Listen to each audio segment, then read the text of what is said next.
La fructification correspond à la transformation de la fleur en fruit. Voyons l'exemple de la tomate, famille des solanacées, pour illustrer les événements.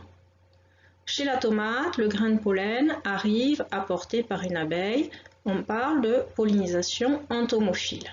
Mais dans d'autres espèces d'angiospermes, on peut avoir un transport du grain de pollen par le vent, pollinisation anémophile, ou, chez d'autres espèces encore, une autopollinisation. Le grain de pollen qui tombe sur le stigmate va germer pour former un tube pollinique qui apporte les deux gamètes mâles, les spermatides, qui vont féconder les deux gamètes femelles dans l'ovule.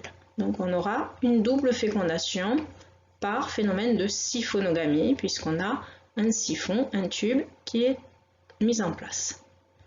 Ici, on a représenté la structure de façon simplifiée avec un seul grain de pollen qui germe, mais comme dans la tomate, il y a plusieurs ovules au sein de l'ovaire, il faudra la germination de plusieurs grains de pollen pour féconder chacun un ovule.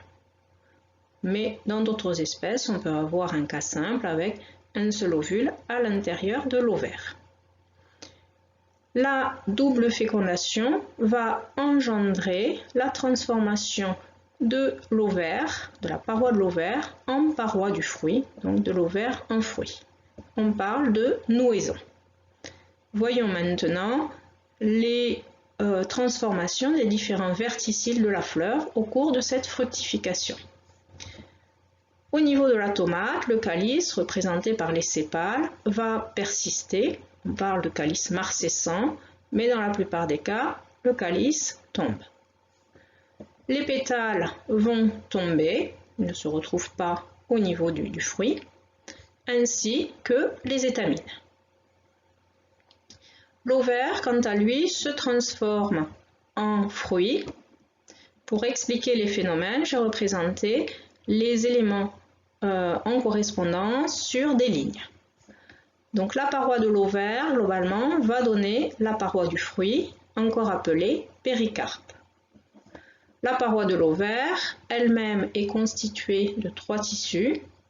L'épiderme externe va donner le tissu externe de la paroi du fruit, appelé épicarpe, épi pour à la surface extérieure. Le parenchyme de l'ovaire va donner le mésocarpe, méso moyen, c'est le tissu moyen de la paroi du fruit. Et enfin, l'épiderme interne de l'ovaire va donner l'endocarpe, endo pour intérieur. Au cours de ce processus, l'organisation générale de l'ovaire va se retrouver au niveau du fruit. Dans le cas de la tomate, l'ovaire est pluriovulé, le fruit va présenter plusieurs graines.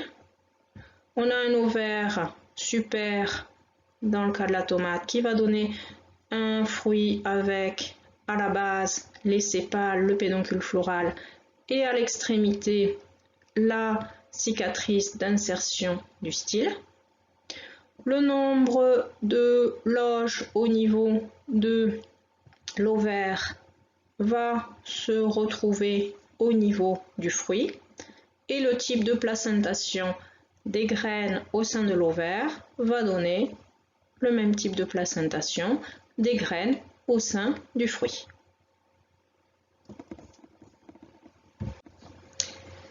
Dans le fruit, les ovules donc, se transforment en graines.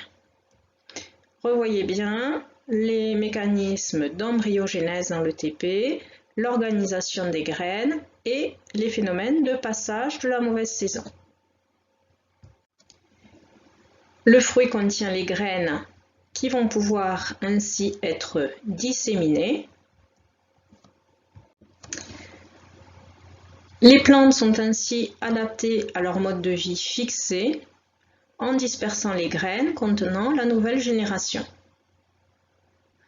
Le fruit permet la colonisation des milieux et il permet ainsi de limiter les compétitions intra- et interspécifiques, ce qui va permettre une meilleure survie de l'espèce. La graine va germer, c'est-à-dire que sa radicule va sortir et une jeune tige feuillée va se développer.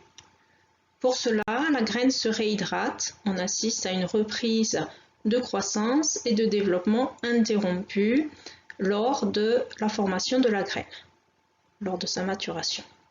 On distingue deux types de germination, la germination épigée et la germination hypogée, que l'on développera en TP. Voyons les étapes de cette germination. Pour cela, analysons ici la quantité d'eau absorbée par la graine ainsi que la quantité de dioxygène absorbé. On peut voir sur ce graphique que trois grandes phases se distinguent. La première phase de la germination correspond à une phase de réhydratation. Ceci n'est permis que si le sol présente assez d'eau. Donc il faut un sol pas trop sec, de façon à ce que son sillage soit plus important que celui de la graine et que l'osmose puisse se faire vers la graine. Les tissus vont devenir alors turgescents, la graine va gonfler et les téguments vont se déchirer. La respiration reprend, le métabolisme va repartir et la graine va utiliser ses réserves. Donc elle est ici dans une phase d'hétérotrophie, on a uniquement phénomène de respiration cellulaire et cette phase est réversible. C'est-à-dire qu'à tout moment, si le sol s'assèche, la graine va perdre de l'eau et va pouvoir retourner en vie ralentie. Au cours de la deuxième phase, la respiration est pour ainsi dire maximale. On va passer dans une phase de réactivation de la graine. À partir de ce moment-là, les processus sont irréversibles. S'il y a déshydratation de la graine, elle va mourir. L'activité de cette graine va permettre la sortie de la radicule. Enfin, troisième phase, une fois la radicule sortie, l'absorption hydrominérale va pouvoir être abondante, l'eau va rentrer fortement et la respiration va s'amplifier. La radicule continue sa croissance, elle va donner la jeune racine, la tigelle se développe, on dit que la graine lève. À partir de ce moment, on entre véritablement dans une phase de croissance. Les dernières réserves de la graine sont utilisées comme source d'énergie, donc les tissus de réserve respirent de moins en moins, il y en a de moins en moins. La tige va donner une véritable tige feuillée, donc les feuilles se développent, on a des structures photosynthétiques qui vont permettre de passer à l'autotrophie. Donc, pendant une phase intermédiaire, on avait hétérotrophie à partir des réserves et autotrophie qui a commencé si la tigelle était un peu photosynthétique.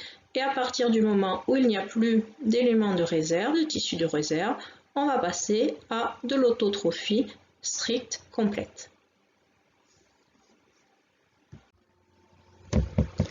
Donc, au cours de cette germination, les réserves préalablement stockées sont mobilisées. Ces réserves sont présentes à différents endroits. Ça peut être les réserves du périsperme dans le cas de graines à périsperme.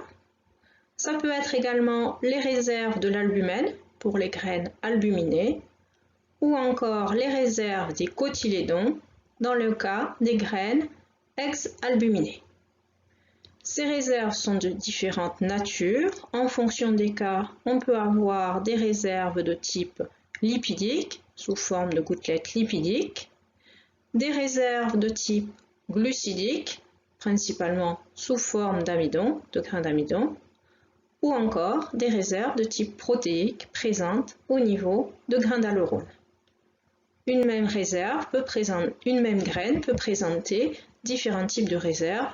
Bien revoir le TP sur les caractéristiques des graines.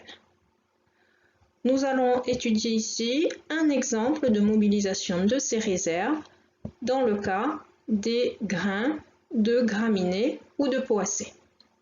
Donc pour cela, voyons un schéma simplifié sur lequel est représentée une coupe longitudinale de grains d'orge, ça peut être aussi grains de blé, grains de maïs par exemple.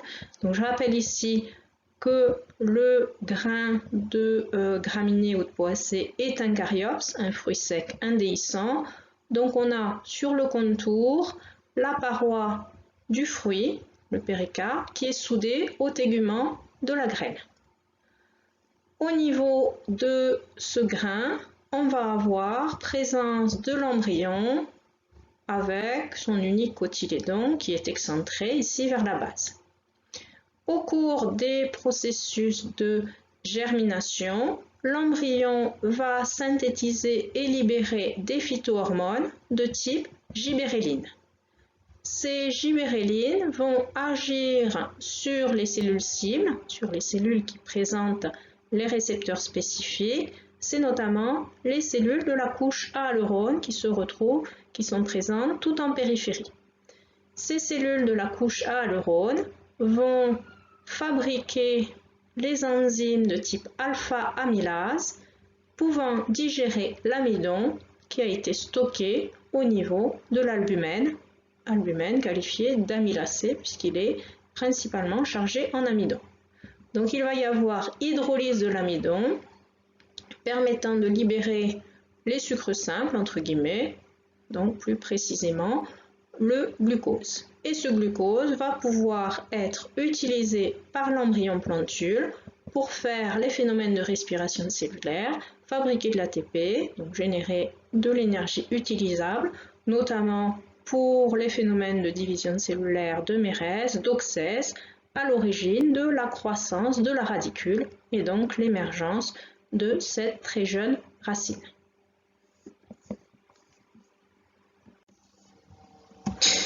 Pour que la germination se fasse, certaines conditions doivent être réunies.